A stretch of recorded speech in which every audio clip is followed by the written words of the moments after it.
Welcome back to the channel, everybody. As always, I'm not going to give you any fluff. I'm not going to try to scare you. This is just VA information, the best I can give you in a podcast. I do appreciate everybody that has been subscribing. Thank you very much. Shows me that you do like these videos.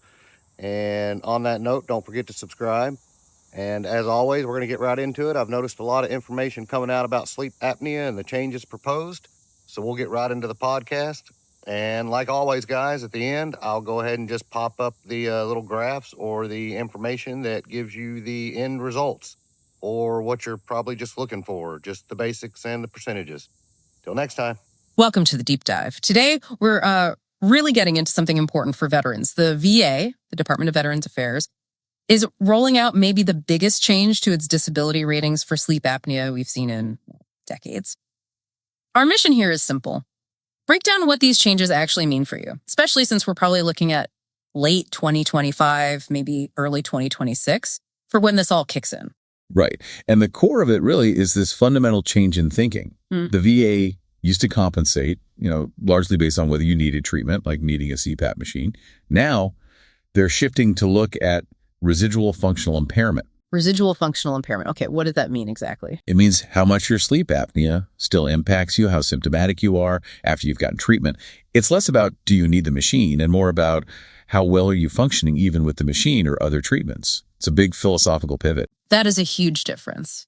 Because, since 96, right? The current system, DC 6847, it's pretty famous for that automatic 50% rating if you just needed a CPAP, which acknowledged, what a hassle using that thing every night is. Yeah. And there was that 30% for daytime sleepiness too. Exactly. That was the framework. But the VA published this proposed overhaul way back in February 2022. Their reason, they want to modernize the ratings, make them align better with the legal standard average impairment of earning capacity. Basically, they're saying if the treatment works well, your ability to earn shouldn't be as impaired. Okay, so modernization sounds fine, but the impact seems pretty dramatic. You mentioned the 30% for daytime sleepiness. Gone. Eliminated under the proposal. And the big one, that automatic 50% just for having a CPAP prescription. Also gone. That's probably the most critical change for many veterans thinking about filing. Wow. So what takes their place? If those ratings are out, what are the new criteria? They're definitely tougher. There's a new 10% rating. This is likely going to be the most common one people get. It's for incomplete relief with treatment, confirmed by a sleep study. Okay, 10% for incomplete relief. What about the higher ratings, like 50%? Yeah, getting to 50% is much harder now. You'll need solid proof that the treatment is ineffective, or you have to show you literally can't use the treatment because of some other condition you have. Think maybe severe claustrophobia from service-connected PTSD, making the CPAP mask impossible to wear. And crucially, this is without end organ damage yet. And for 100%? For 100%, you need all that ineffective treatment or can't use it, plus documented end organ damage. We're talking serious stuff, like heart disease, maybe a stroke, kidney problems, that doctors confirmed resulted from the sleep apnea itself. So the whole game changes. It's not about the diagnosis and prescription anymore. It's about proving treatment isn't working, or you can't use it. That's a much higher bar for evidence. It really is. But, and this is super important, there's a protection built in. If you already have a service-connected rating for sleep apnea, you're grandfathered in. There's a VA regulation, 38 CFR section 3.951A, that says they can't cut your rating just because these rules changed. Okay, that's good news for current folks, but there's a catch, right? There is. Be really careful here. If you have a rating, even a low one, and you file for an increase after the new rules are live, they'll look at your entire sleep apnea condition again, but under the new stricter rules. So you risk getting reduced if you don't meet those much tougher standards for 50% or 100%. Ooh, okay. That's a critical warning. Which leads us to probably the most urgent advice right now.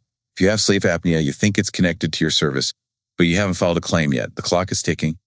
Seriously, file an intent to file immediately, like today. An intent to file. Okay. Why is that so critical right now? Because filing an ITF locks in your potential effective date. It means even if you take months to gather all your evidence and file the full claim, your claim will be evaluated under the current easier rules, not the new tough ones. It buys you time under the old system. That seems like absolutely vital, actionable advice. File that intent to file now if you haven't.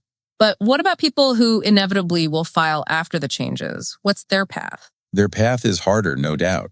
The strategy has to shift completely. You'll need meticulous records.